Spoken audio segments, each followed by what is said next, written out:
A paz do Senhor Jesus, meus irmãos, graças a Deus estamos aqui reunidos mais uma vez para juntos louvar, bendizer o nome do Senhor e estudar a sua santa palavra. Convido os irmãos para neste momento fazermos uma oração, agradecendo a Deus por mais um dia em sua presença, por tudo que Ele tem nos dado. Nesta oração eu peço que os irmãos orem pela irmã Adelina, uma irmã aqui da nossa igreja que está internada, para que o Senhor venha visitá-la.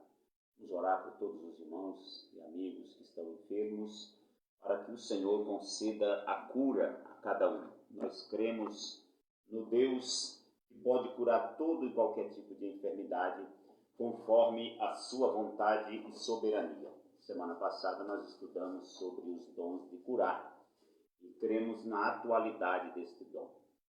Convido os irmãos nesse momento a orarmos a Deus. Senhor nosso Deus, nosso Pai, em nome do Senhor Jesus, eu quero agradecer a Deus pelo privilégio de estar aqui na Tua presença, Senhor, para Te servir e proclamar a Tua palavra. Eu peço que o Espírito Santo de Deus nos dirija, que o Senhor venha nos abençoar, nos dirigir nesta noite, Senhor. Eu peço que a sabedoria divina esteja sobre a minha vida, Senhor, também sobre a vida dos que me ouvem, para que possam compreender esta lição.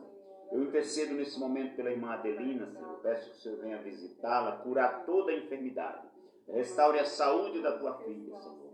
Abençoe todos aqueles que estão doentes, internados nesse momento. Que o Senhor venha visitar e abençoar a vida de cada um.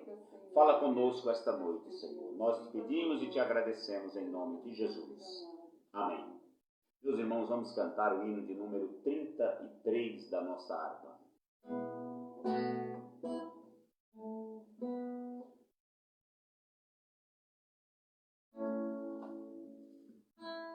Com tua mão Segura bem a minha, pois eu tão fraco sou, ó Salvador, e não me atrevo a dar nenhum só passo sem teu amparo, meu Jesus, Senhor. Com tua mão segura bem a minha, e mais unido a ti, Jesus. ó, traze-me, Que nunca me desvie deste Senhor, a minha vida e luz. Com tua mão segura bem a minha, e pelo mundo alegre seguirei. Mesmo onde as sombras caem mais escuras, teu rosto vendo, nada temerei. Se chegar à beira desse rio, tendo por mim quiseste atravessar. Com tua mão segura bem a minha, e sobre a morte eu hei de triunfar. Quando voltares estes céus rompendo, segura bem a minha mão, Senhor. E meu Jesus, ó, leva-me contigo para onde eu goze teu eterno amor. amém.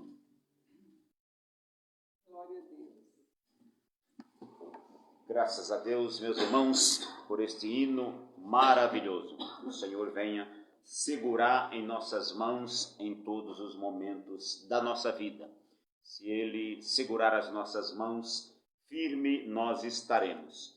Meus irmãos, vamos estudar esta noite a lição de número 5 da nossa Escola Bíblica Dominical, que tem como título Dons de Elocução. Quero cumprimentar aqui os irmãos que nos acompanham, o irmão Celso Pequinha, que por sinal está aniversariando hoje. Deus abençoe o irmão Celso, conceda a ele muitos anos de vida. Também a irmã Letícia Moreira está mandando a paz do Senhor para a irmã Márcia e para a irmã Fernanda. Glórias a Deus. Deus continue abençoando a irmã Letícia, o irmão Luciano e a irmã Maria Eduarda, família que nós amamos. Nós vamos ler o nosso texto áureo. Está na primeira epístola do apóstolo Pedro, capítulo 4 e o versículo 11. Primeira de Pedro, capítulo 4, versículo 11, nos diz assim a palavra do Senhor: se alguém falar, fale segundo as palavras de Deus. E se alguém administrar, administre segundo o poder que Deus dá, para que em tudo Deus seja glorificado por Jesus Cristo, a quem pertence a glória e o poder para sempre. Amém. Verdade prática: os dons de profecia, de variedade de línguas e de interpretação das línguas são para edificar, exortar e consolar a Igreja de Cristo. Nossa leitura bíblica em classe está na primeira epístola do apóstolo Paulo aos Coríntios, capítulo de número 12, versículos 7 ao versículo 12. E ainda 1 aos Coríntios 14, 26 a 32. Nós vamos ler. Você que está na sua casa, abra sua Bíblia. Primeira epístola aos Coríntios, capítulo 12, versículo 7 até o versículo 12. O versículo 7 nos diz assim: mas a manifestação do Espírito é dada a cada um para o que for útil. Versículo 10. E a outro a operação de maravilhas, e a outro a profecia, e a outro o dom de discernir os espíritos, e a outro a variedade de línguas, e a outro a interpretação das línguas. Mas um só e o mesmo Espírito opera todas estas coisas, repartindo particularmente a cada um como quer. Porque assim como o corpo é um e tem muitos membros, e todos os membros, sendo muitos, são um só corpo, assim é Cristo também. 1 aos Coríntios 14, 26 nos diz o seguinte: que fareis, pois, irmãos? Quando vos ajuntais, cada um de vós tem salmo, tem doutrina, tem revelação, tem língua, tem interpretação. Faça-se tudo para edificação.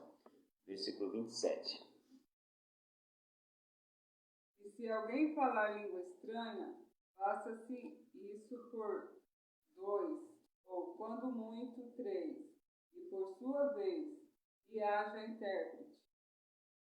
Mas se não houver intérprete, esteja calado na igreja e fale consigo mesmo e com Deus. E falem 2 ou 3 profetas, e os outros julguem. Mas se a outro que estiver assentado for revelada alguma coisa, cale-se o primeiro. Porque todos podereis profetizar, uns depois dos outros, para que todos aprendam e todos sejam consolados. Versículo 32. E os espíritos dos profetas estão sujeitos aos profetas. Amém? Graças a Deus, meus irmãos, por esta leitura maravilhosa da palavra de Deus, que nos fala sobre os dons de elocução. Na lição passada, os irmãos se lembram que nós estudamos sobre os 3 dons de poder. Na uma lição anterior, eu falei para os irmãos que a teologia divide o estudo dos dons espirituais em 3 categorias: os dons de revelação, isso para facilitar a nossa compreensão. os dons de revelação, que são a palavra da ciência, a palavra da sabedoria e o discernimento de espíritos. E depois vem os dons de poder, que são os dons da fé, os dons de curar e os dons de operação de maravilhas, que nós estudamos na semana passada. Nós falamos sobre o significado de fé, falamos sobre os diferentes tipos de fé que existem. Existe, por exemplo, a fé como um dom espiritual, a fé salvífica, e vimos também alguns exemplos bíblicos do dom da fé. E depois, na lição passada, nós falamos sobre os dons de curar. Explicamos por que esses dons estão no plural, e é porque não existe apenas um dom de curar, mas um dom para cada tipo de enfermidade, para vários tipos. Então, são os dons de curar. E falamos também sobre a relação entre os dons de curar e a redenção. Na profecia de Isaías, quando ele fala que o Messias, Jesus, tomou sobre si as nossas enfermidades, as nossas iniquidades, ele fala também que ele tomou sobre si as nossas dores e doenças. Claro que isso não significa que o crente não pode mais ficar doente, como querem algumas pessoas. Porque a redenção do nosso corpo, ela só se dará na ressurreição. Então, enquanto nós estivermos nesse corpo mortal, nós estaremos sujeitos às enfermidades e até à morte. Mas haverá um dia em que nós estaremos num corpo glorificado, e aí não haverá mais doenças nem dores. Por último, na lição passada, nós explicamos o significado do dom de operação de maravilhas. Vimos alguns exemplos bíblicos desse dom e vimos também as distorções que algumas pessoas fazem na atualidade em relação a este dom.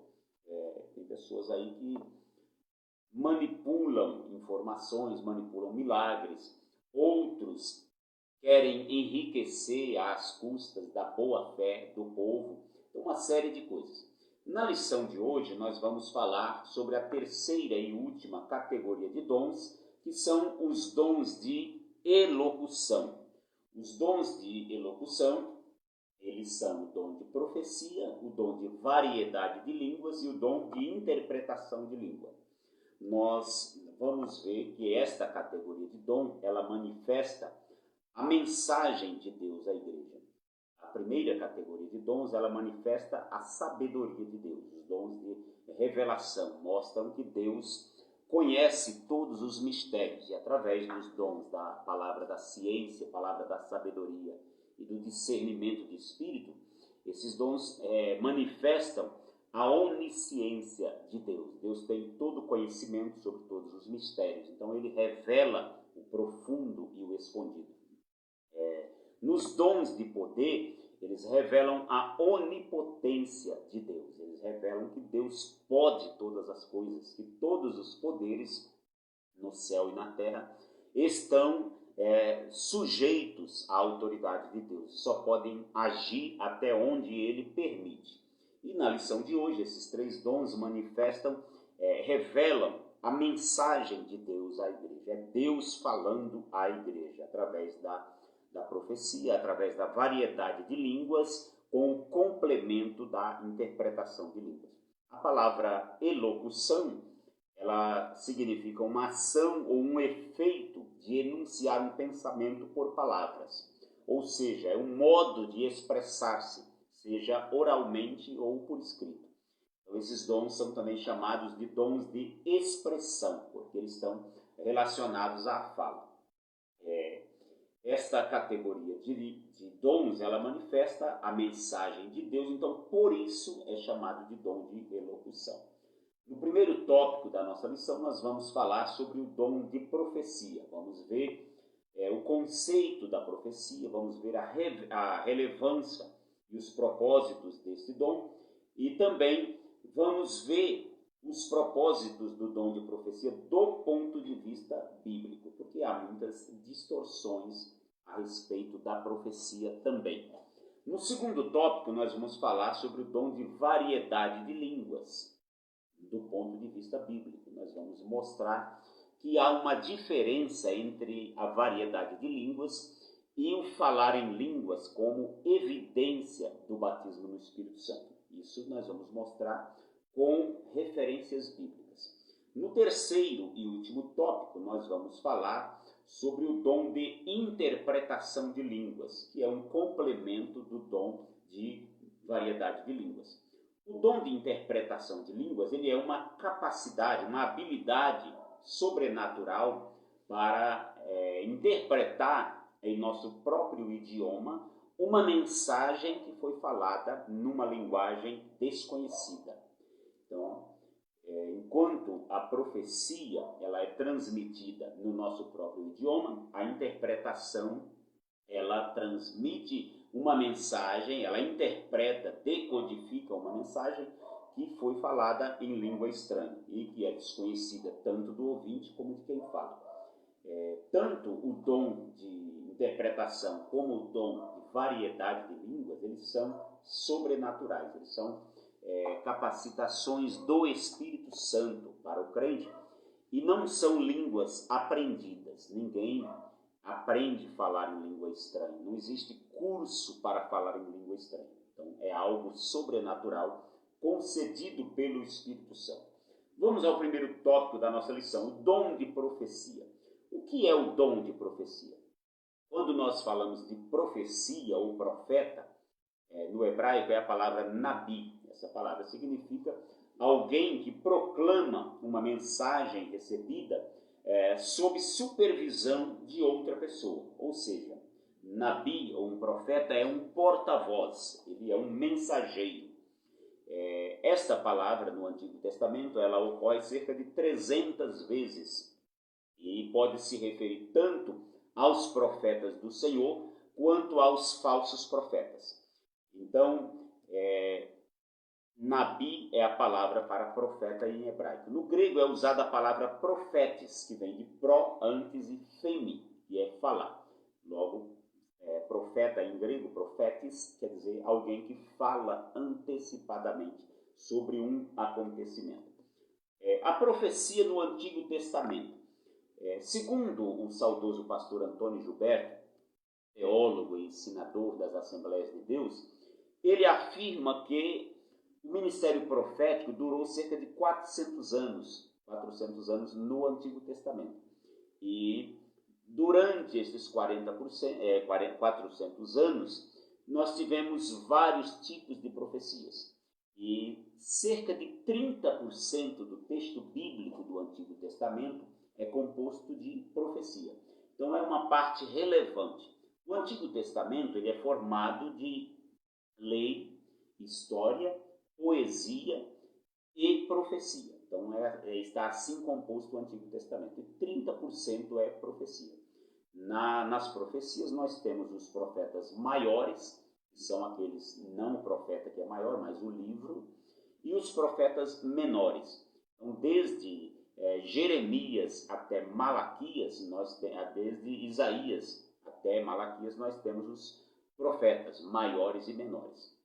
No Antigo Testamento, nós temos também os profetas canônicos, ou os profetas literários, que são aqueles que deixaram a sua mensagem escrita, uma parte dela ou um todo.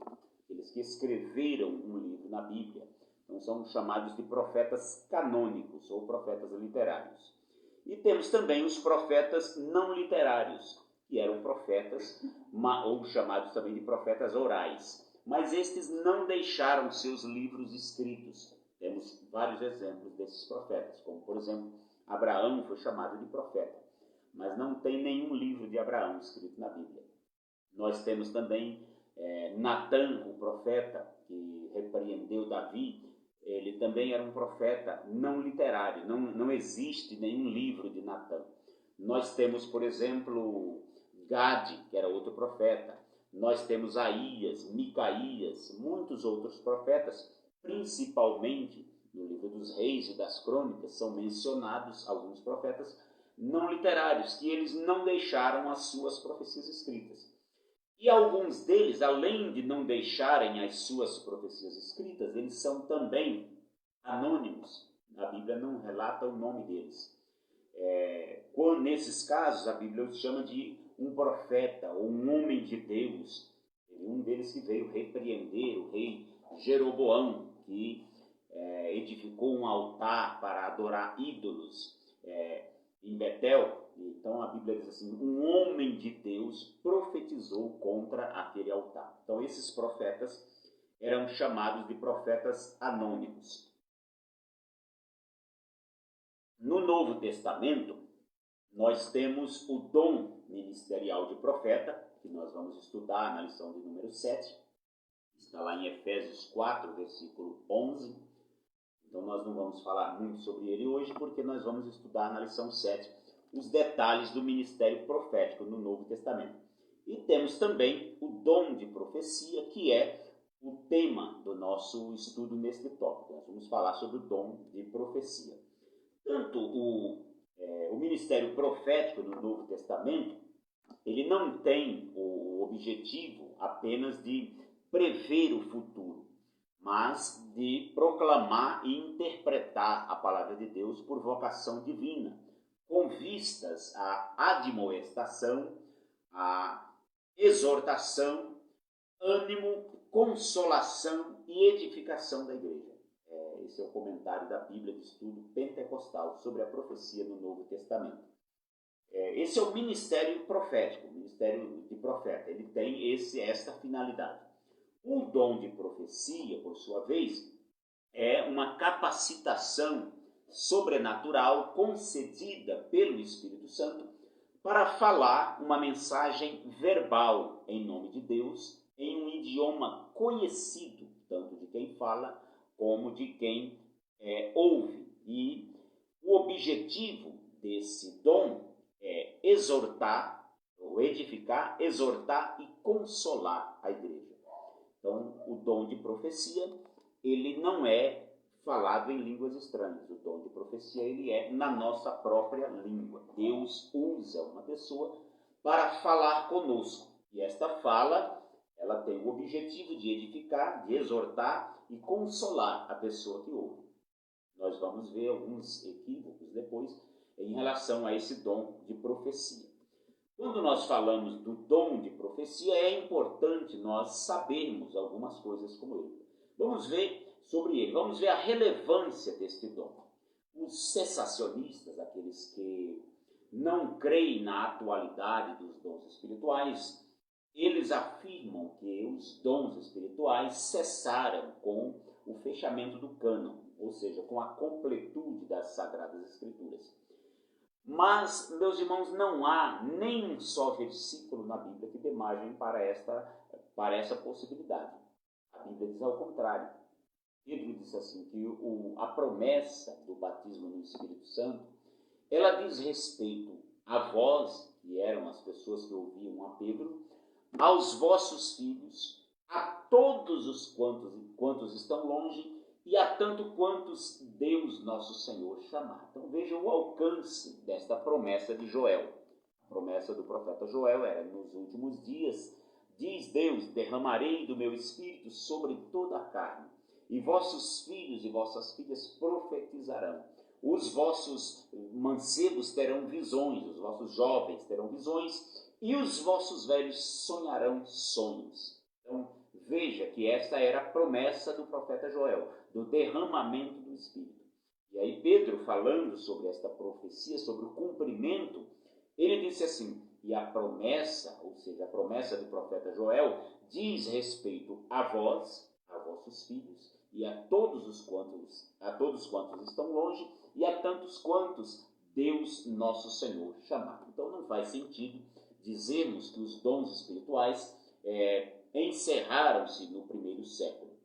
Deus continua usando os seus servos em profecia para falar com a sua igreja. Como assim? Em casos particulares, específicos, em que a pregação bíblica não alcança. Por exemplo, há assuntos que a Bíblia ela não tratava no primeiro século, porque ainda não existia. Então, tem situações que a pessoa está vivendo hoje que ela necessita de uma exortação, ela necessita de um consolo, ela necessita de um ânimo. Então, é nesse ponto que entra a profecia. Porém, irmãos, é necessário termos cuidado para não colocarmos a profecia no mesmo patamar da Bíblia, como fazem algumas seitas. Existem seitas que consideram a palavra do seu líder inquestionável e colocam a palavra do seu líder em pé de igualdade com a Bíblia. Outras pegam os escritos da sua religião e colocam também no mesmo patamar da Bíblia, como se fosse palavra de Deus. Isso não é verdade. A profecia hoje, ela não é palavra de Deus, como as Escrituras. Isso precisa ficar bem claro. As Escrituras, irmãos, elas não podem ser questionadas. As Escrituras não podem ser julgadas. No entanto, a profecia pode e deve ser julgada. Paulo recomendou os coríntios para buscarem com zelo os melhores dons. Ele diz: buscai com zelo os melhores dons, e eu vos mostrarei um caminho ainda mais excelente, que é o amor. Ele diz também aos crentes de Tessalônica para não apagar o espírito, também para não desprezar as profecias. Está lá em 1 Tessalonicenses 5:20. Porém, Paulo também disse que deve haver ordem e decência no uso deste e de outros dons espirituais. Por exemplo, em 1 Coríntios 14:40, Paulo diz: faça-se tudo decentemente e em ordem. Então, a profecia, segundo a orientação do apóstolo Paulo, ela deve ser feita uma de cada vez, ou seja, uma pessoa profetiza um após o outro. Não é tolerável, irmãos, na igreja, 2 ou 3 pessoas profetizando ao mesmo tempo. Isso está contra o ensino bíblico. E Paulo, quando falou isso, ele disse: se alguém se julga espiritual, entenda que isso é mandamento do Senhor. Então, não é opinião de Paulo, é mandamento do Senhor. E a profecia deve ser uma após a outra. No próprio texto bíblico ele diz: se a alguma outra pessoa for revelada alguma coisa, cale-se o primeiro. Ou seja, se eu estou profetizando e Deus mandar uma mensagem para outra pessoa entregar, eu devo me calar. Ou aquela pessoa deve esperar eu terminar. É essa a orientação bíblica. E a igreja deve julgar a profecia. Como é que a igreja deve julgar a profecia? Para julgar a profecia, irmãos, nós precisamos buscar o discernimento do Espírito Santo, conforme nós já estudamos na lição sobre os dons de revelação. Nós vimos ali que o dom do discernimento de espíritos permite ao crente saber a origem das manifestações espirituais. Alguém está profetizando, eu não tenho como saber se aquela profecia é de Deus ou não, a não ser pelo discernimento do Espírito. Porém, eu tenho a Bíblia Sagrada para julgar também. Se alguém profetiza algo que claramente contraria as Escrituras, eu já devo saber que aquilo não é de Deus, porque Deus não contraria a sua palavra. Deus falou para Jeremias o seguinte: eu velo sobre a minha palavra para cumprir. Então Jesus diz que nem um jota ou um tio se omitirá da lei sem que tudo se cumpra. Então, se alguém começa a profetizar na igreja e a sua profecia ela contraria as Escrituras, já está claro ali que não é de Deus. Se alguém começa a profetizar e desrespeita o pastor da igreja, desrespeita a liderança da igreja, a liturgia do culto, também não é de Deus, porque a Bíblia diz que Deus não é Deus de confusão, senão de paz. Então nós precisamos buscar o discernimento dos Espíritos para saber se a profecia é de Deus ou não, e conhecer as Escrituras também, para saber se a profecia está de acordo com as Escrituras. Se não estiver, não é de Deus. Segundo a lição, há 3 fontes distintas de profecia. Existem profecias de Deus, que são aquelas que o Espírito Santo ordena para alguém profetizar para a igreja. Existe a profecia do homem, que é da carne, que é alguém que profetiza por conta própria, com o intuito de obter vantagem ou popularidade. E existe a profecia do diabo. O diabo pode usar alguém em profecia para proferir mentiras, para enganar o povo de Deus, aos desavisados. Nós vemos lá no Apocalipse que havia uma falsa profetisa chamada Jezabel. E Jesus mandou que João escrevesse uma carta ao pastor daquela igreja, repreendendo a conduta dele, porque ele permitiu que aquela mulher profetizasse e enganasse o seu povo, levando-os à idolatria, a sacrifícios idólatras. Então, irmãos, é preciso muito cuidado com esse tipo de profecia. Tomar cuidado para saber a origem e o conteúdo da profecia. Se a profecia é de Deus, como é que eu vou saber? Primeiro, pelo crivo das Escrituras. Conhecendo as Escrituras, observando o que ela diz, comparando com o conteúdo da profecia, eu posso ter uma ideia se essa profecia é de Deus ou não. Segundo, eu posso observar também a vida do profeta. Porque a Bíblia diz que de uma mesma árvore, de uma mesma fonte, não pode sair água doce e água amarga. Jesus diz que não se colhe figos dos abrolhos. Você não pode ir num pé de laranja e colher limão. São parecidos, mas os frutos são diferentes. O sabor é diferente. Você não pode ir num pé de mangueira e esperar que de lá saia laranjas. Então assim são os profetas. Quando Jesus falou dos falsos profetas, ele disse: acautelai-vos dos falsos profetas, e pelos seus frutos os conhecereis. Então alguém que anda com uma vida toda errada diante de Deus, alguém que é idólatra, alguém que é blasfemo, alguém que é adúltero, evidentemente a profecia de uma pessoa dessa não é de Deus. Deus usa os seus vasos, aquelas pessoas que têm compromisso com Ele. Por que Deus iria usar, irmãos, um vaso imundo que não tem compromisso com Deus? O Espírito Santo vai habitar numa pessoa que não tem compromisso com Deus? O nosso corpo é templo do Espírito Santo. Então, esse é um dos pontos para se analisar. Tem gente que diz assim: não se pode julgar o profeta, tem que julgar somente a profecia. Negativo, a Bíblia não recomenda isso. Jesus diz: pelos seus frutos os conhecereis. Então o fruto é a vida da pessoa. É má, se a árvore é ruim, os frutos também serão ruins. Então pelo fruto você conhece a árvore, e pela árvore também você conhece o fruto. Os propósitos da profecia. Quais são os propósitos? Os propósitos do dom de profecia são tríplices, são 3. Primeiro, edificar.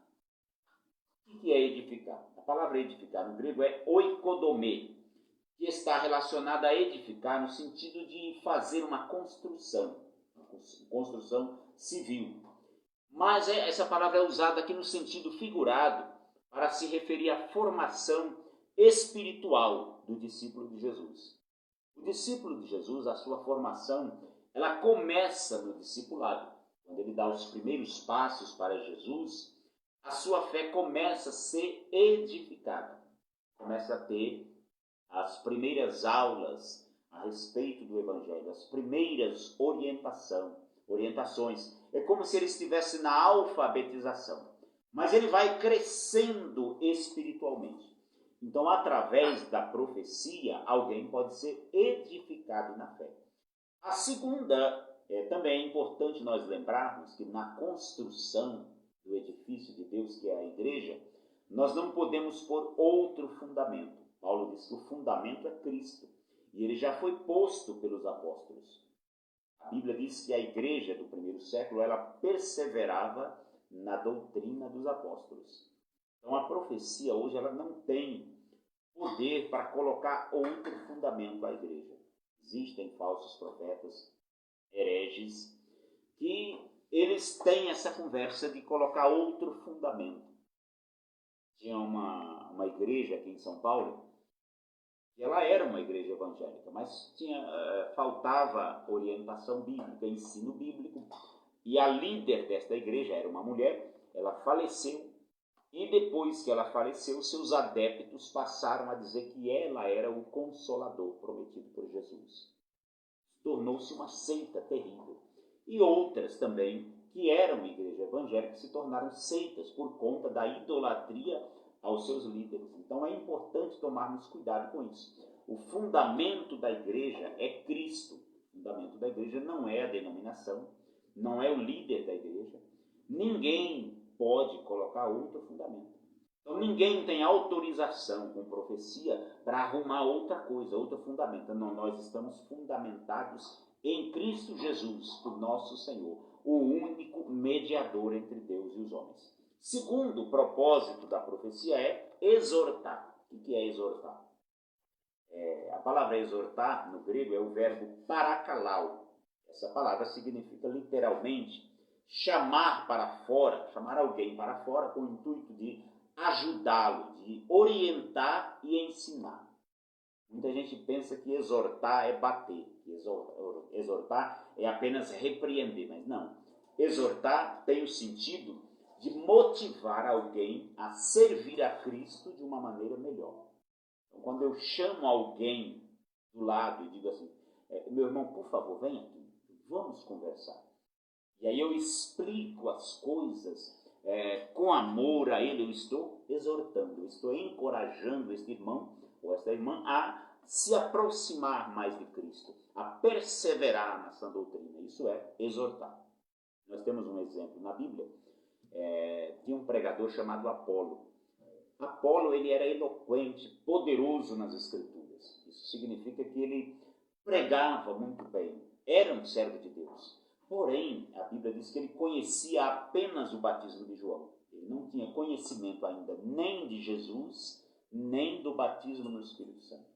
E aí um casal chamado Priscila e Áquila o ouviram pregar e ficaram impressionados como aquele homem pregava com fervor a palavra de Deus. Então chamaram-no e explicaram mais profundamente a ele que João, quando pregou, ele disse, eu vos batizo com água, mas após mim vem outro que vos batizará com o Espírito Santo e com fogo. E explicando eles isso a Apolo, então Apolo entendeu e tornou-se companheiro de ministério, de missão do apóstolo Paulo. Então exortar é isso, é explicar, é ajudar a pessoa que está na dúvida ou levá-la a se aproximar de Cristo, a servir a Cristo da maneira correta. Se você percebe que alguém está no erro por ignorância, por desconhecer a palavra de Deus, e você já tem uma experiência maior, então você se aproxima dessa pessoa, chama ao lado, não se deve repreender as pessoas em público, não deve chamar, eu sou radicalmente contra esse negócio de chamar a atenção das pessoas do púlpito, ou em público, ou na internet. Já pensou eu daqui começar a repreender os irmãos aí citando nomes? Isso é antiético, isso é falta de educação. Não se deve fazer isso. Se eu tiver que repreender alguém no sentido de orientá-lo, eu vou chamar essa pessoa em particular e vou dizer, irmão, o caminho não é esse. Porém, Paulo diz, evita o homem herege depois de exortá-lo por 2 ou 3 vezes. Se eu chamo uma pessoa de canto 2 ou 3 vezes, oriento, começo a explicar para ele a coisa e ele não aceita, eu tenho que deixar ele para lá. Ele procurar o seu rumo. Aí é entre ele e Deus. Então a profecia ela tem o propósito de edificar a fé das pessoas, de exortar, que é corrigir, repreender, orientar, ajudar essa pessoa, e também consolar. A palavra consolar, no grego, é paraklesis, que vem de para, ao lado de, e kaleo, que é chamar. Então tem também o sentido de chamar alguém do lado para consolar, para dar consolo, para dar paz, para trazer alento. Muitas vezes, irmãos, o consolo nem inclui palavras. Muitas vezes o consolo inclui apenas emprestar o ouvido para alguém. Inclui apenas... É importante nós destacarmos que essas 2 palavras, tanto exortar como consolar, parakalau e paraklesis, a palavra paráclitos, usada por Jesus para falar do Consolador, que é o Espírito Santo de Deus. Então a profecia, como ela vem do Espírito Santo, ela tem o propósito de consolar, de exortar e de edificar a fé dos irmãos. Então profecia, irmãos, tem gente que tem uma mania de profetizar apenas destruição. Ele nunca tem uma profecia de consolo para alguém, de edificação, de exortação. Não, é só paulada. E outra coisa, tem gente que ele profetiza uma destruição, mas ele é que nem Jonas. Ele profetiza e quer que aconteça realmente a destruição, para ele não ficar desmoralizado. Jonas, Deus mandou ele profetizar para Nínive, contra Nínive, e ele não queria ir. Por que ele não queria ir? Porque ele imaginou o seguinte: Deus é misericordioso, aquele povo vai se arrepender quando eu pregar, e Deus não vai destruir a cidade. E na verdade ele queria que a cidade fosse destruída. Quando a gente lê todo o livro de Jonas, no final ele termina com uma pergunta. Deus fala assim: você está triste por causa de uma aboboreira que você não plantou, não cuidou nem nada, não regou, nasceu num dia e no mesmo dia morreu, e não queria, Deus perguntando para Jonas, que eu tivesse misericórdia de 120 mil pessoas que não sabem discernir a mão esquerda da direita? Então ali uma pergunta. Deus estava, na pergunta retórica, afirmando que Jonas não queria que Deus tivesse misericórdia daquele povo. Então, na profecia, irmãos, do Velho Testamento, os homens de Deus entregavam muitas vezes a profecia chorando. Jeremias ele entregou profecias de destruição. Deus mandava ele dizer para o seu povo que iria permitir que a cidade fosse destruída. Mas Jeremias entregava isso chorando. Ele escreveu o livro de Lamentações, que na Bíblia hebraica é um livro só, Jeremias e Lamentações. Tem ali o lamento do profeta, da situação em que a cidade dele caiu. Então, um profeta de Deus, alguém que tem o dom de profecia, ele profetiza com o intuito de edificar, consolar e exortar a igreja do Senhor. Tem alguns equívocos em relação ao dom de profecia na atualidade. O nosso comentarista, o pastor Elinaldo Renovato de Lima, no seu livro de apoio ao trimestre, que tem como título Dons Espirituais e Ministeriais, publicados pela CPAD, ele descreve 4 erros, 4 equívocos que devem ser evitados em relação ao dom de profecia. Eu fiz aqui um resumo desses erros, porque o texto dele é bem mais extenso e não daria tempo para falar tudo aqui. Então vou falar pelo menos esses 4 pontos, que são os principais. Primeiro erro em relação à profecia é usar o dom de profecia para liderar a igreja. Não, irmãos, a igreja, a liderança da igreja, ela foi concedida por Deus aos pastores, aos líderes da igreja. A igreja não deve ser liderada por profecia. Infelizmente, há pastores que eles permitem que isso aconteça. A irmã tem lá um dom de profecia e vive profetizando o que o pastor deve fazer, o que o pastor não deve fazer, quem ele deve colocar nesse ou naquele cargo. Não, a profecia não tem essa finalidade. É um erro querer liderar a igreja do Senhor através de profecia. O líder da igreja é o pastor. Em algumas denominações são chamados de bispo. Não tem problema, bispo também é bíblico. Nós vamos ver posteriormente em dons ministeriais. Na lição da semana que vem, nós já iniciamos o estudo dos dons ministeriais. Na lição de hoje, nós vamos terminar os dons espirituais e iniciaremos os dons ministeriais, começando pelo apóstolo, depois profetas, evangelistas, pastores, mestres, presbíteros, ou ancião e bispo, que é a mesma coisa, e diácono. Então, são os dons ministeriais. Nós vamos aprender nas lições seguintes. Então, a liderança da igreja, ela não é pela profecia, mas é pela palavra de Deus, através do pastor.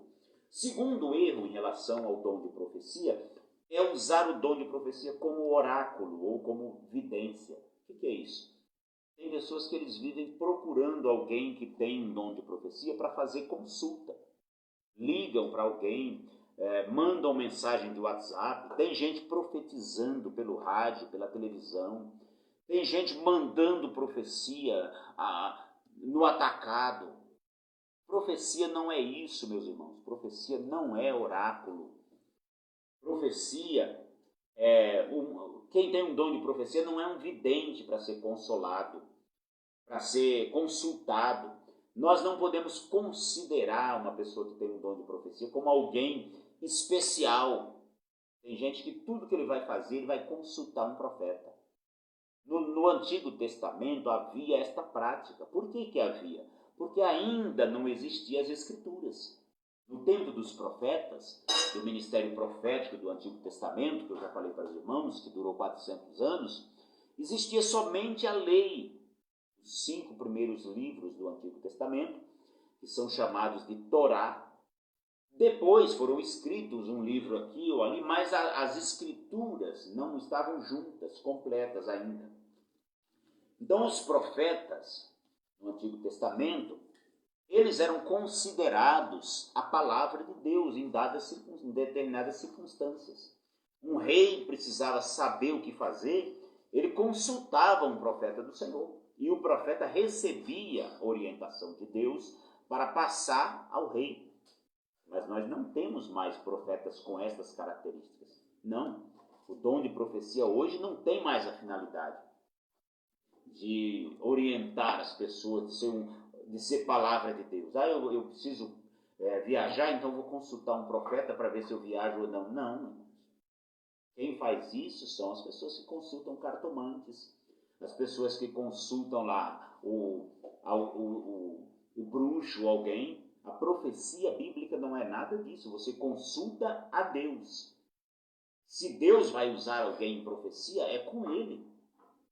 Se eu quero fazer algo e eu quero saber se é da vontade de Deus, eu oro a Deus, eu peço a Deus uma direção. E ele vai me dar uma direção. A forma que ele vai dar essa direção, se vai ser em profecia, em revelação, em sonhos a mim mesmo, ou vai orientar minha mente, mas eu não posso estar consultando.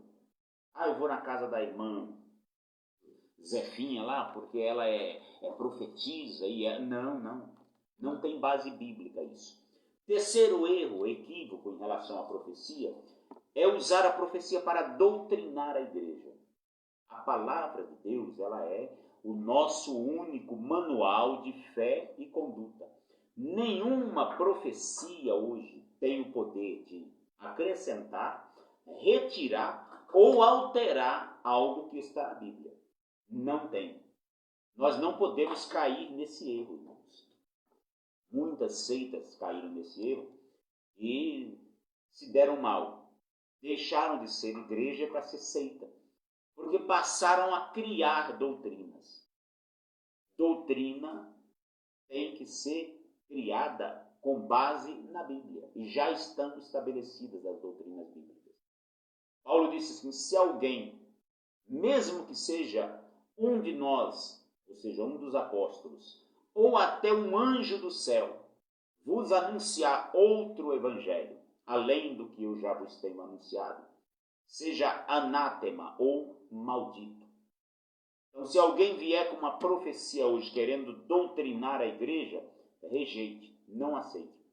Primeiro, que a igreja não é regida por profecia. A doutrina da igreja é baseada na Bíblia Sagrada. Segundo, cabe ao pastor da igreja, aos mestres da igreja, doutrinar a igreja.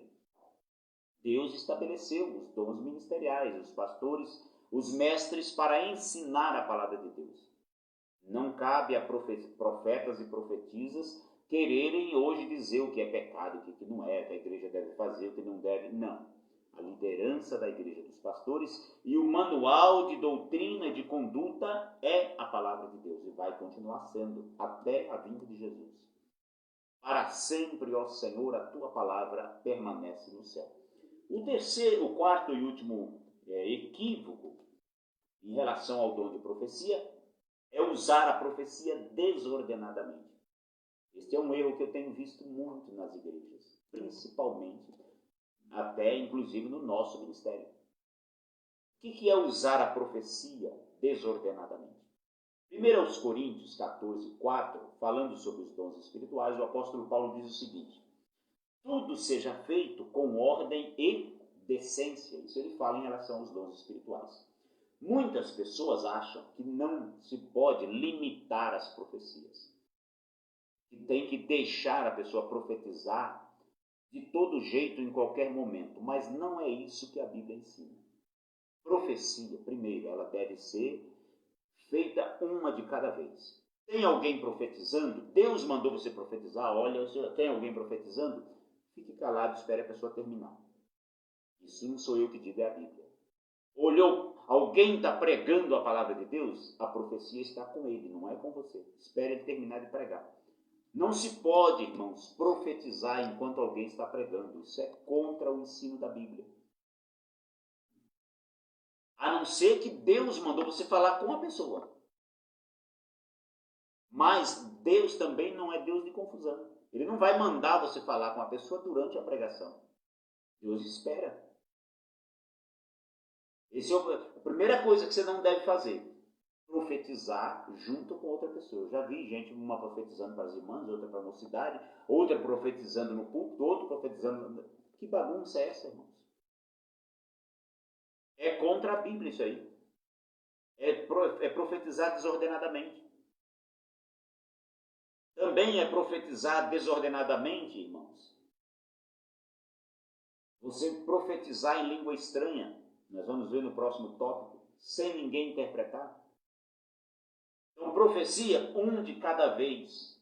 Um de cada vez. Um depois dos outros, Paulo diz isso. E os outros fazem o quê? Julguem. A profecia deve ser julgada pela igreja. Os irmãos devem ter acompanhado recentemente um pastor que profetizou na internet aí para o Brasil e para o mundo, de que no dia 30 de março iria acontecer desgraças, desastres, mortes aí aos milhares, iam ficar nas ruas os corpos, as ambulâncias recolhendo, não iam dar conta, ia sair nos jornais. Alguém viu sair isso no jornal? Não, então a profecia dele era falsa. A igreja deve julgar esse tipo de profecia. Eu já vi muito tipo de profecia desse tipo, e a igreja precisa julgar. Como é que julga, irmãos? Quando alguém profetiza mentira e ela não se cumpre, ele tem que ser repreendido. Se ele for obreiro, então ele deve ser cassado do ministério. Está envergonhando, escandalizando o ministério. O profeta não pode, irmãos, fazer esse tipo de coisa, está expondo o nome do Senhor à mentira. Quantas pessoas não estão hoje zombando do evangelho por causa de um inconsequente desse? Não se pode aceitar esse tipo de coisa, irmãos. Se alguém é profeta de Deus e profetizou, tem que se cumprir, porque Deus não mente. Eu ouvi falar de um que profetizou que uma irmã ia casar e tal, a irmã morreu e não casou. Será que ela vai casar na eternidade? Então era mentira a profecia. Já vi gente profetizar que a irmã vai dar à luz a um menino e nasce menina.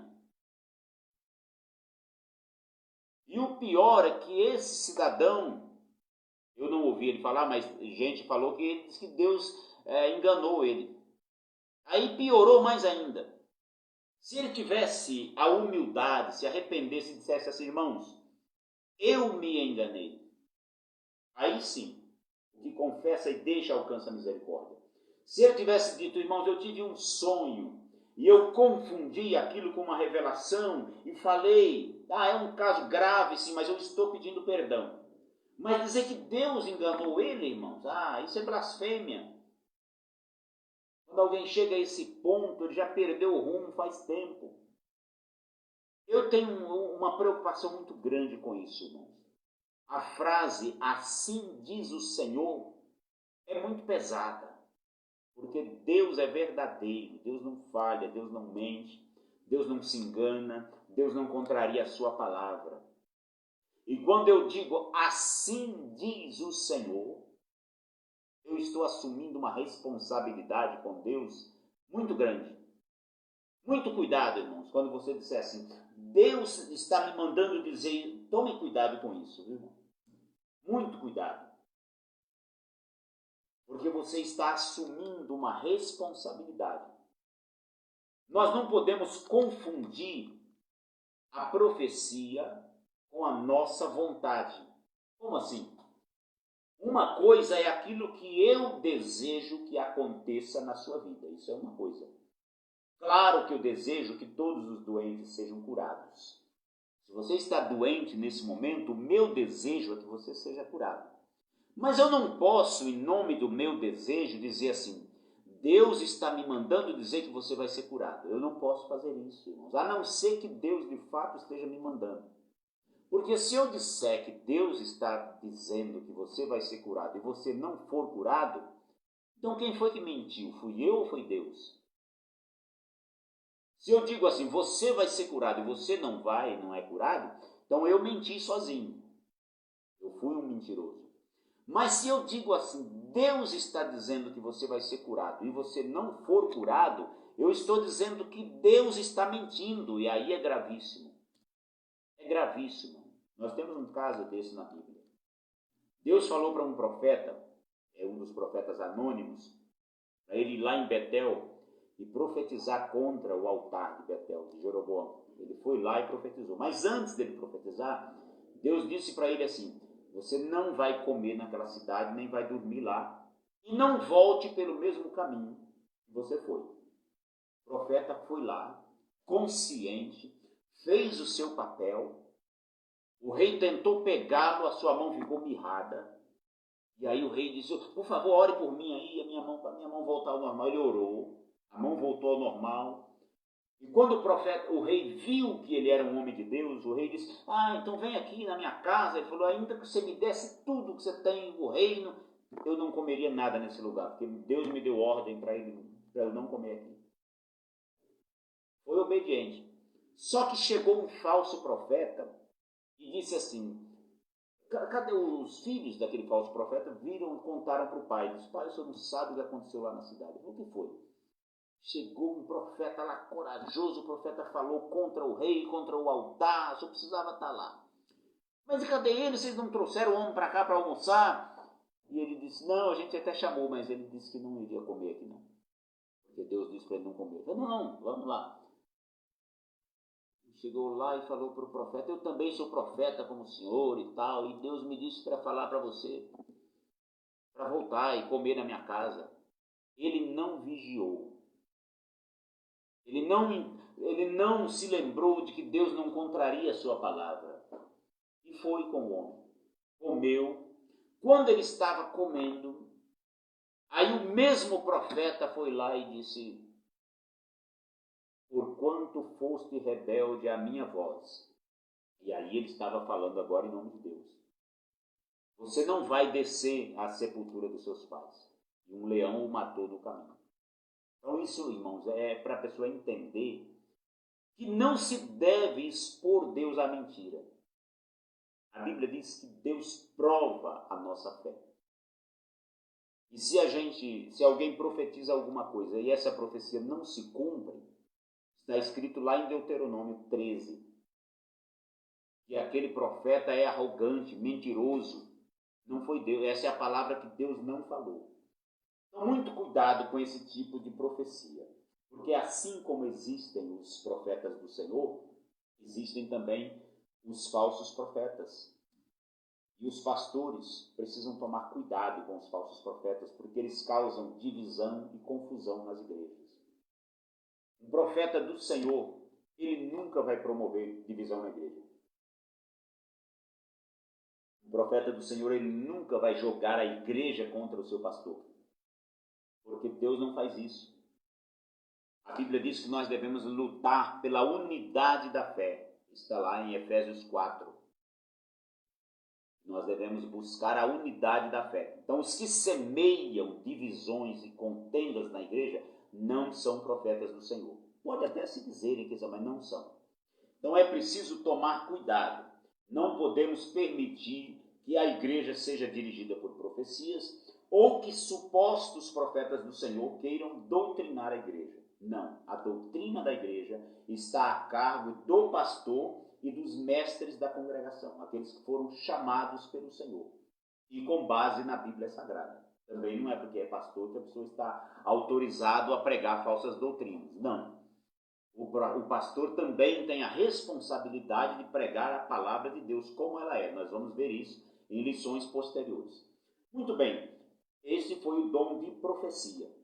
Lá no meu blog, o eliano.blogspot.com, você encontra mais informações sobre este assunto. Eu coloquei lá um texto mais extenso sobre o dom de profecia, também sobre variedade de línguas.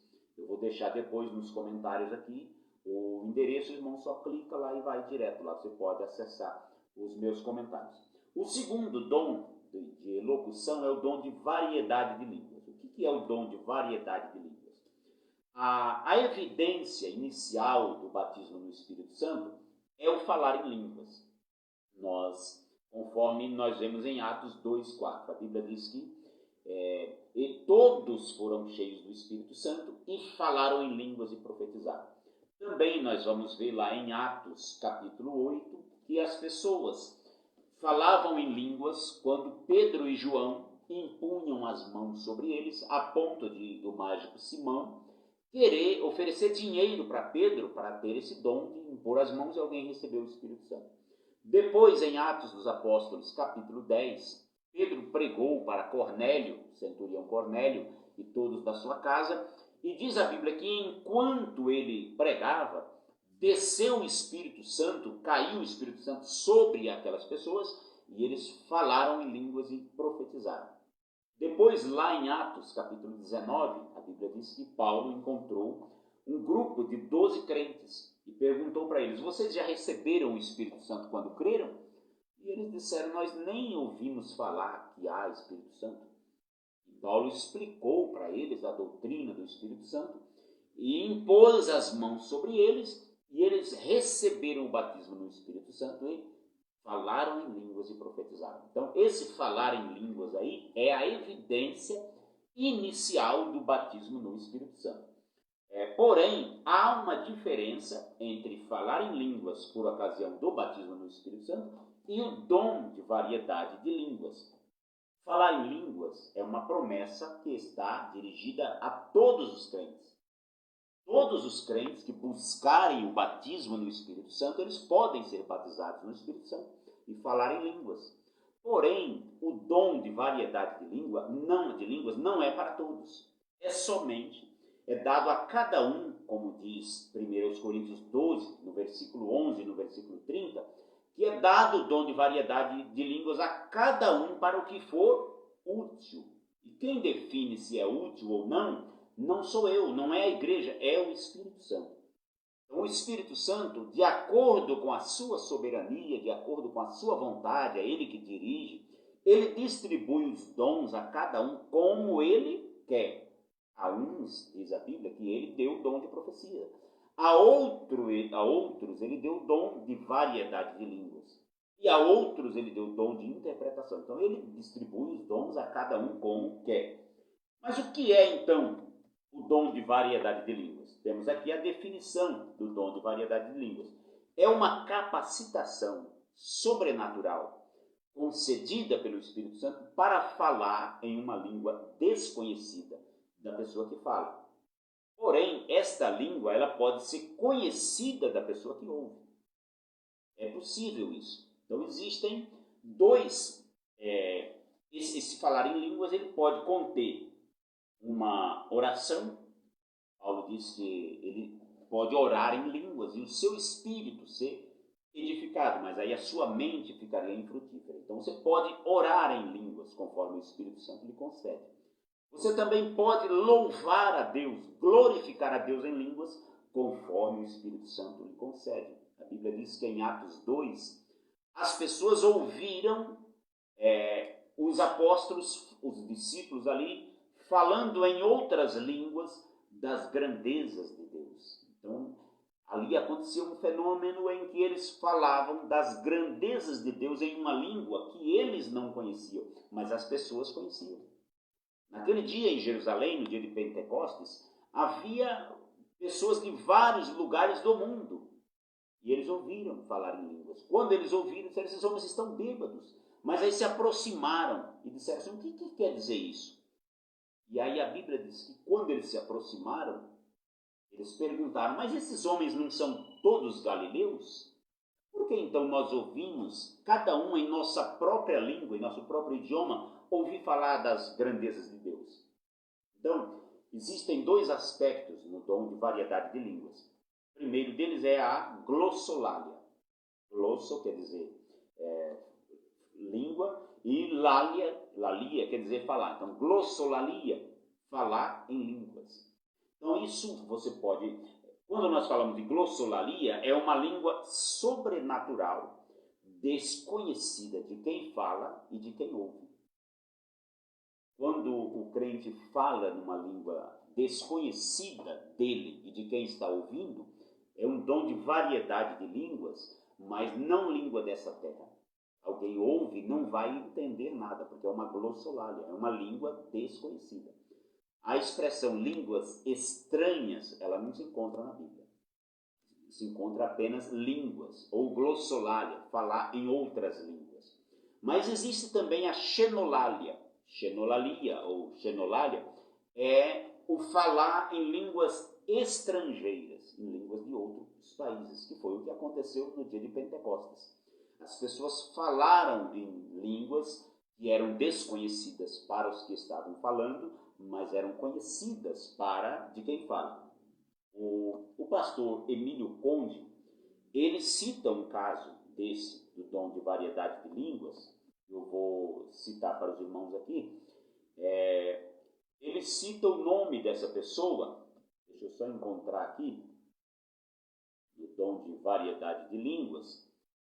E essa pessoa, ela foi batizada no Espírito Santo. E no momento em que ela foi batizada, aconteceu algo muito importante. Esse fato está relatado no livro História das Assembleias de Deus, na página 67. Esse livro foi escrito pelo pastor Isael de Araújo. E ele conta que o pastor Emílio Conde presenciou, e ele escreveu no seu livro, que a irmã Raimunda Paula de Araújo era nova convertida, e no momento em que ela foi se batizar, ela recebeu o dom de variedade de línguas. E ela falou em línguas estranhas. Esse é o relato do pastor Emílio Conde, que presenciou esse fato. Diz que ela falou em línguas estranhas com tanto poder que os assistentes do batismo ali encheram-se de temor de Deus. Por quê? Os judeus, negociantes daquela cidade, eles haviam comparecido ao batismo. E um deles, aqui ele cita o nome dele, que é o Leão Zaguri, ele ficou tão emocionado e maravilhado com a mensagem que ouviram, que não se conteve e conclamou em alta voz no meio da multidão. Veja o que ele disse: eis que vejo a glória do Deus de Israel, pois esta mulher está falando a minha língua. E o judeu não era crente. Porém, Deus, através daquela crente, falou-lhe em hebraico, e ela nunca tinha ouvido falar. Então isso é uma xenolalia. É quando o Espírito Santo usa alguém para falar em outra língua desta terra, mas que essa pessoa desconhece.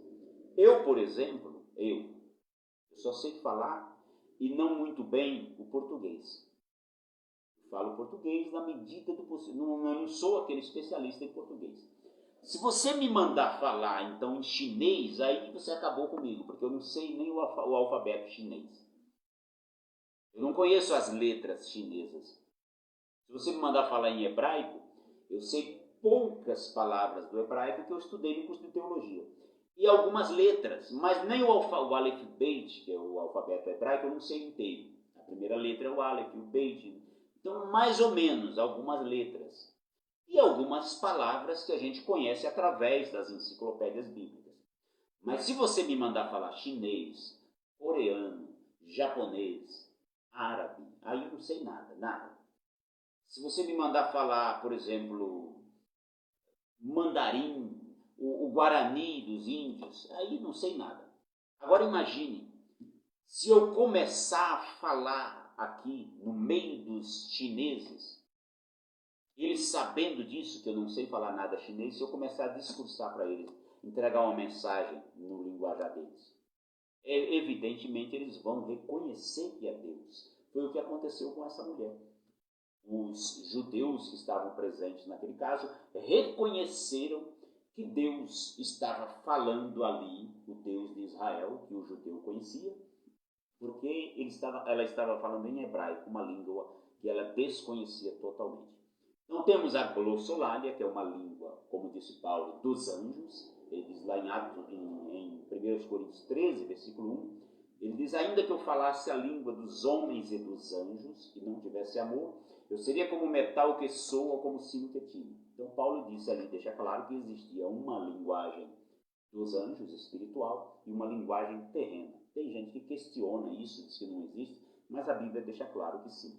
E Paulo diz também que a pessoa pode orar em línguas, falando das maravilhas de Deus, coisas que o outro não entende.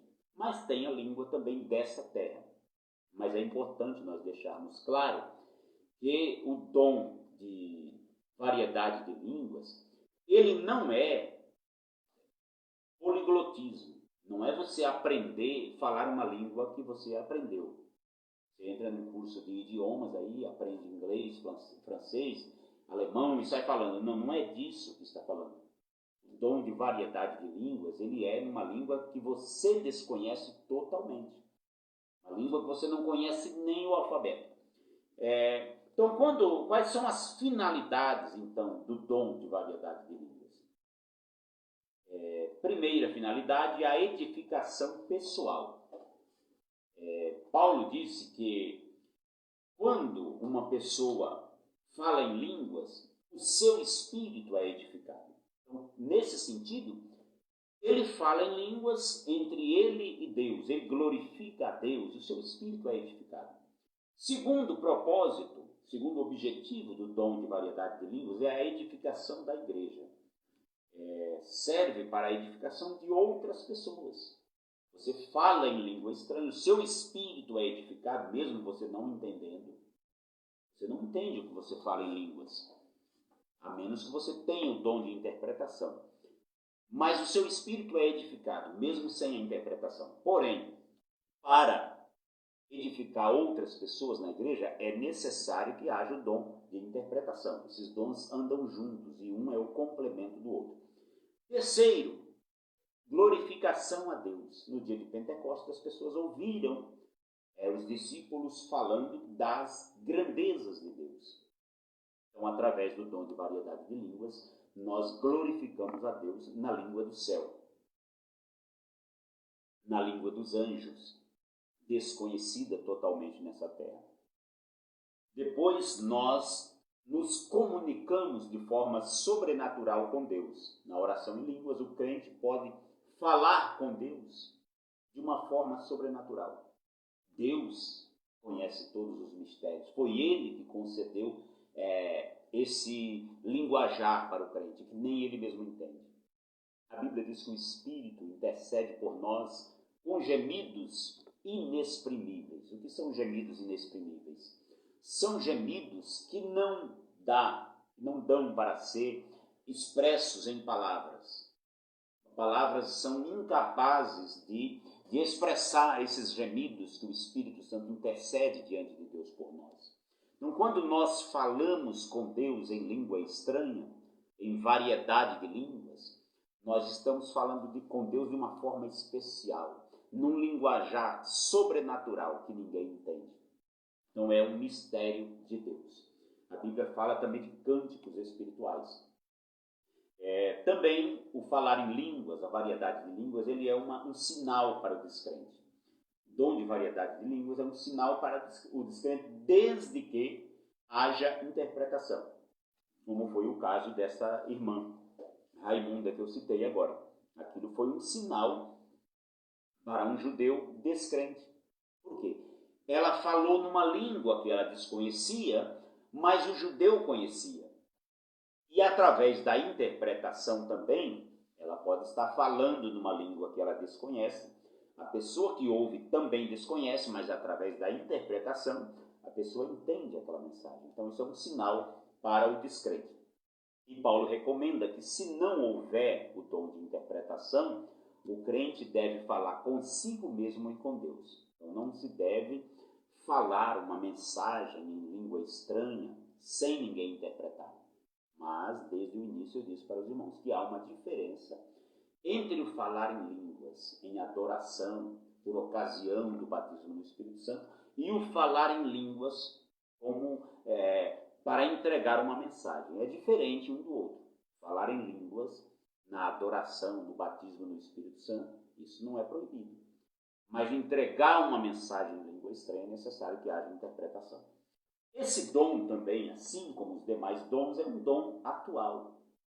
No livro de Atos dos Apóstolos, nós temos vários casos desse dom. Nós vemos a prática dos dons espirituais, não apenas o ensino, mas também a vivência desses dons. E na história da igreja há inúmeros casos de acontecimentos do dom de variedade de línguas. Esse que eu citei, relatado pelo pastor Emílio Conde, que foi um jornalista, escritor das Assembleias de Deus, renomado, pessoa muito culta, que pertenceu à Assembleia de Deus. Inclusive existe a Casa de Letras, Emílio Conde, tem vários livros escritos, compôs hinos da harpa cristã. Então ele era da Assembleia de Deus em São Cristóvão, no Rio de Janeiro. Então ele relatou esse caso de uma irmã que falou em línguas na ocasião do batismo nas águas, e aquela mensagem que ela falou foi compreendida por um judeu, por um grupo de judeus, e principalmente por um deles que não era crente. Ele ouviu o que ela estava falando, glorificando a Deus, e ele também glorificou a Deus, porque percebeu que Deus estava naquela mulher, porque ela estava falando na língua dele, no idioma dele, que ela nunca aprendera. Então, assim como os dons, os outros dons espirituais, como da profecia, os dons de curar, o dom da fé, o dom de variedade de línguas continua sendo atual. Deus continua usando os seus servos também em variedade de línguas, para a edificação pessoal, para adorá-lo, para louvar a Deus e também para edificar a igreja, mas nesse caso junto com o dom de interpretação de línguas, que é o que nós vamos ver agora no terceiro tópico da nossa lição. Nós vamos falar agora do dom de interpretação de línguas. O que é o dom de interpretação de línguas? Bom, conforme nós vimos no tópico anterior, através do dom de variedade de línguas, o crente ele é capacitado pelo Espírito Santo para entregar uma mensagem de Deus em uma língua que ele desconhece. Essa é a definição do dom de variedade de línguas. Mas nesses casos, Paulo diz que é necessário haver o dom de interpretação para complementar o dom de variedade de línguas. Enquanto alguém fala no dom de variedade de línguas uma mensagem que ele não compreende, e, em alguns casos, o público que o ouve também não compreende, é necessário que alguém interprete. Então vamos agora à definição. O que é o dom de variedade de línguas? É a capacidade concedida pelo Espírito Santo.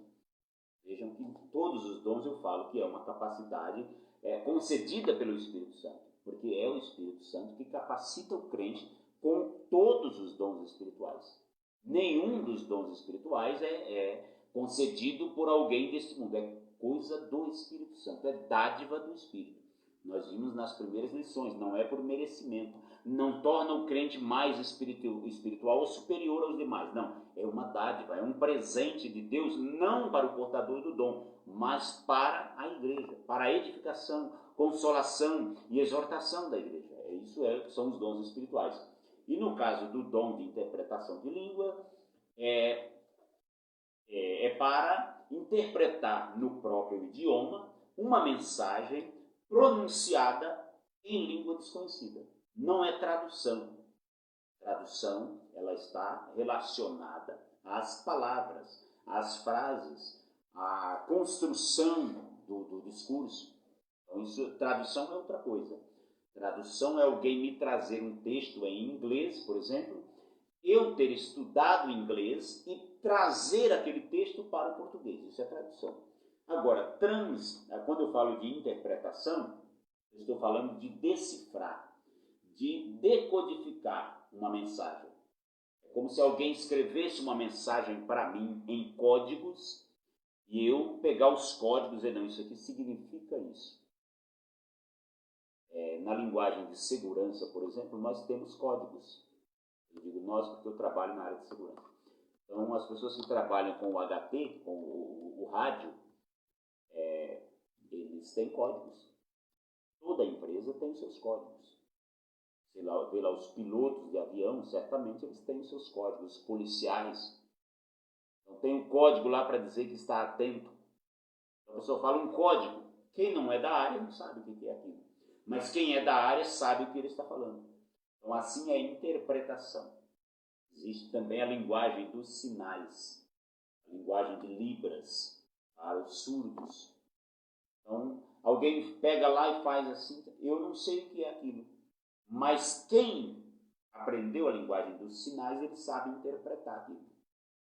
Cada sinal tem um símbolo para alguma letra ou alguma frase, ele sabe interpretar. Então, no dom de interpretação de línguas, o Espírito Santo, que concedeu a mensagem em variedade de línguas, ele concede ao crente a interpretação, mesmo sem ele entender nada. É ele que é o Espírito Santo que concede. Então, tanto a variedade de línguas quanto a interpretação são dons sobrenaturais. O falar em línguas não é ser poliglota, e a interpretação não é ser um tradutor, não é ser um intérprete no sentido de tradução. Nós hoje temos os intérpretes de línguas, mas nesse sentido é tradução.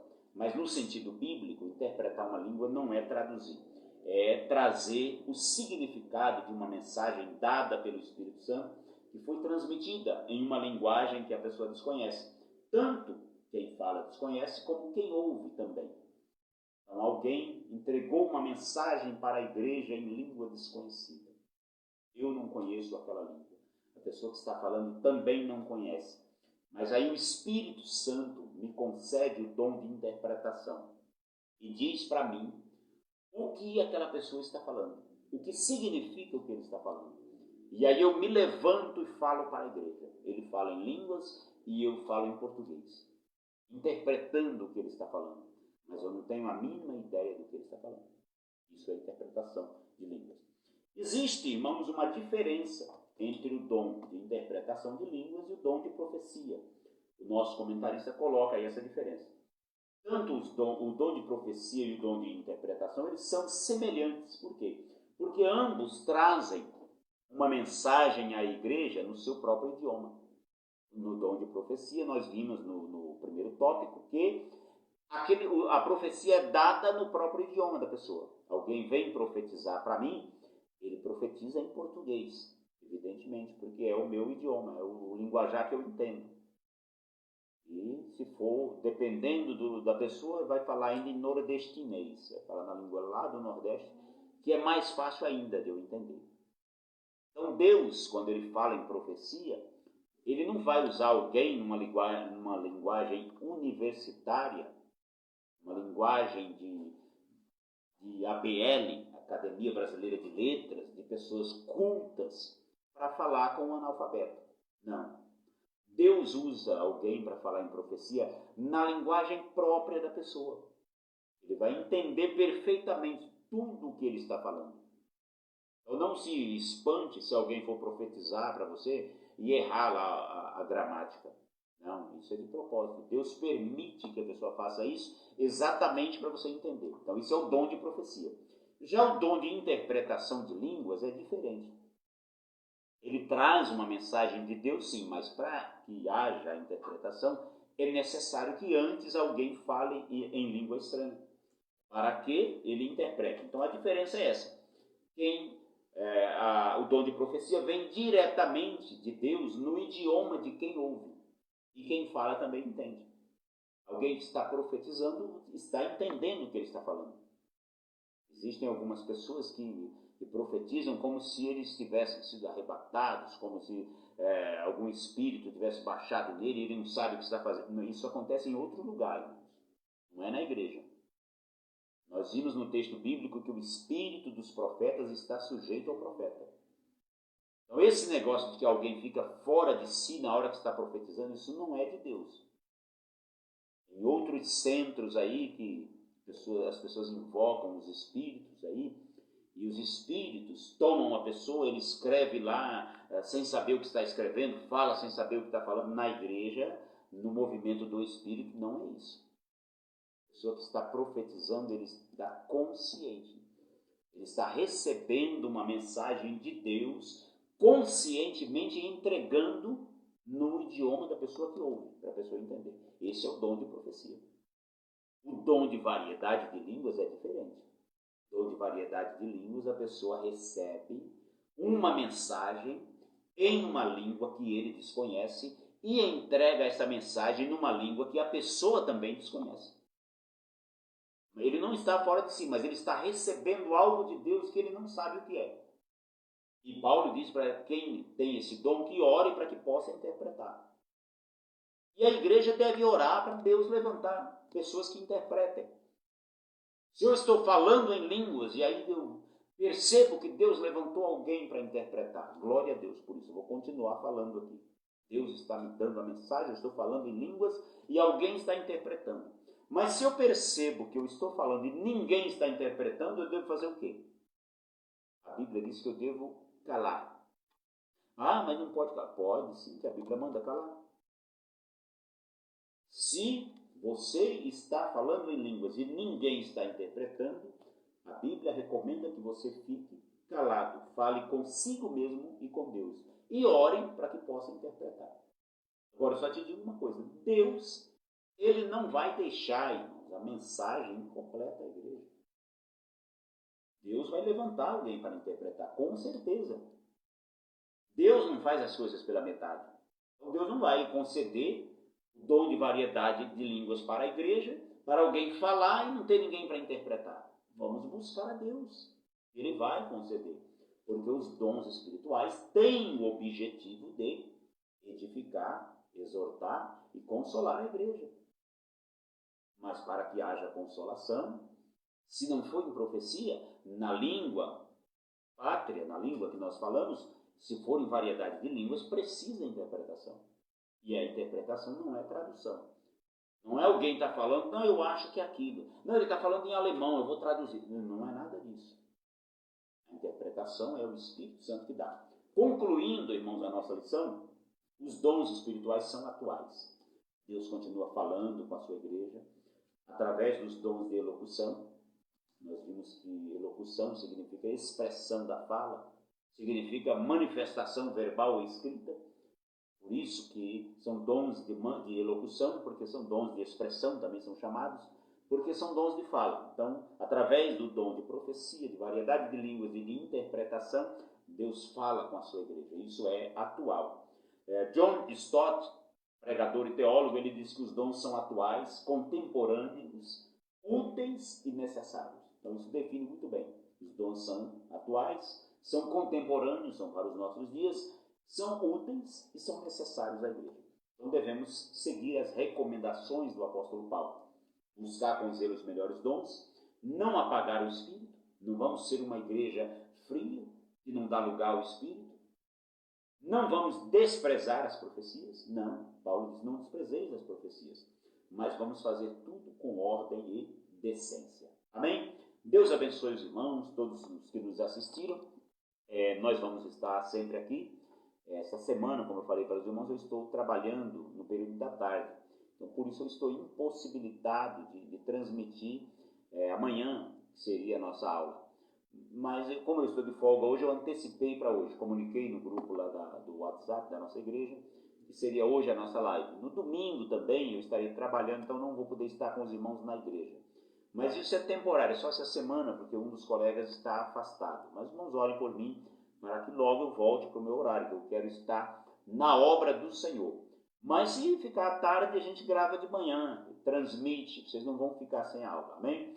Eu sempre também encaminho para alguns irmãos os comentários. E aí no meu blog eu vou deixar o link aí nos comentários para que os irmãos acessem lá.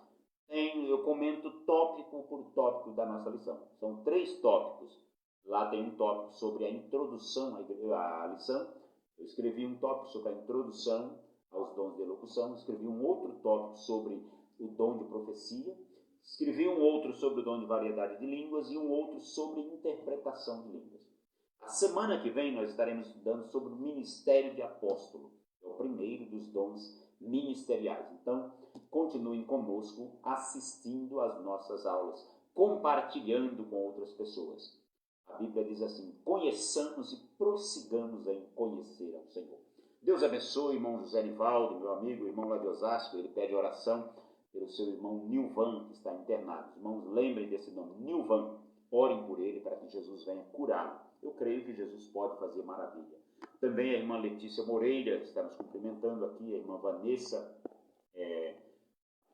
da nossa igreja Moreira também, o irmão José Nivaldo, já falei, o irmão Celso Pequinha, foram os irmãos que nos assistiram, e outros que estão nos assistindo, a irmã Olinda, que não comentaram, mas estão presentes, e os que irão assistir depois. Deus abençoe cada um dos irmãos, eu convido-os a orar ao Senhor nesse momento. Nosso Deus, nosso Senhor, eu entreguei aqui a Tua palavra, falei as verdades do Evangelho sobre os dons espirituais, aquilo que o Senhor colocou na Sua palavra, a inspirada, inerrante, infalível palavra de Deus. Meu Deus, abençoe os nossos alunos, todos os que nos assistiram nesta aula, nesta noite, que nos acompanharam, os que vão assistir depois. Eu quero nesse momento orar pelo Nilvan, irmão do irmão Nivaldo. Senhor, põe as Tuas mãos sobre ele, cura esta enfermidade. Visita também a irmã Adelina, Senhor, concede a cura da Tua serva. Ó, meu Senhor, Tu és o Deus do impossível. Eu peço também em favor da irmã Norma, Senhor. Concede saúde à Tua filha, abençoe sua família, abençoe também a irmã Helena, meu Senhor. Todos os nossos irmãos idosos que estão impossibilitados de congregar, mas que no seu lar nos assistem e ouvem a palavra de Deus para edificar a sua fé. Nos dê uma noite abençoada, Senhor. Eu Te agradeço por tudo, em nome de Jesus Cristo, que vive e reina para sempre. Amém. Estenda a sua mão, que a graça do nosso Senhor e Salvador Jesus Cristo, o amor de Deus, o nosso Pai, a comunhão e as consolações do Espírito Santo, seja com todo o povo de Deus. Todos dizem amém. Deus vos abençoe em nome de Jesus.